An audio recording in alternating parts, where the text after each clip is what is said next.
Oui, Fabien, vous venez de le dire, ils seront 6. Parité entièrement respectée. 3 filles, 3 garçons. Point commun de tous ces athlètes, ils vont connaître leur première Olympiade à Tokyo.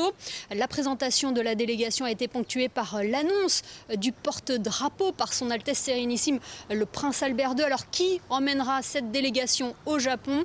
La réponse dans ce reportage réalisé avec Serge Prémont.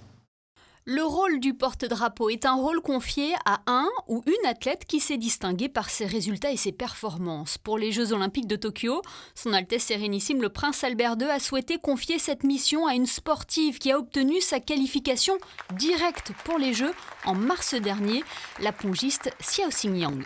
C'est un grand honneur pour moi personnel. Je suis très contente.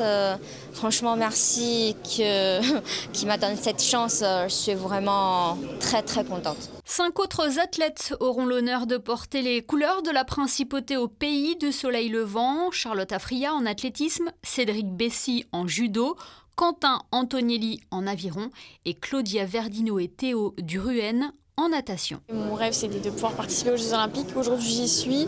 De pouvoir participer et de représenter les couleurs de mon pays, c'est quand même... je suis très honorée et je suis très contente de pouvoir participer. Les JO est la compétition la plus importante de toutes les compétitions qu'il y a. Donc c'est quand même incroyable d'y participer à si jeune âge que le mien. Et il faut du coup, quand on y sera, il faut donner le meilleur de soi-même. C'est un plaisir, c'est un soulagement aussi. Et j'espère pouvoir... faire quelque chose de beau sur place. Reportés d'une année en raison de la crise sanitaire, les Jeux de Tokyo se dérouleront dans des conditions particulières. Les athlètes seront régulièrement testés sur place. L'incertitude plane sur la présence de spectateurs japonais sur les sites. Mais les Jeux restent les Jeux avec leurs valeurs. Je m'attends à avoir une ambiance un peu particulière, mais après, je pense pas que ça va trop impacter. Et j'espère juste que les Jeux ils seront tout autant prestigieux que s'il y avait pas le Covid. On a des applications à télécharger, des applications qui nous géolocalisent et sur lesquelles on va devoir rentrer tous les tests PCR qu'on va devoir passer tous les jours. Donc ça rajoute un peu de stress à la compétition parce que forcément on sait que si à un moment quelqu'un qu'on a croisé ou notre coach ou nous on est testé positif, on peut potentiellement sauter de la régate. Donc ça va être assez tendu et je pense que personne ne va vouloir prendre de risques là-bas. La crise sanitaire n'aura pas freiné la principauté à envoyer une délégation à Tokyo. Depuis 1920 d'ailleurs, Monaco est représenté à des Jeux d'été. Cette nouvelle participation s'inscrit donc dans une belle continuité. Tokyo donc qui accueillera pour la deuxième fois de son histoire les Jeux Olympiques. Mais cette année, le contexte particulier rendra cette Olympiade unique.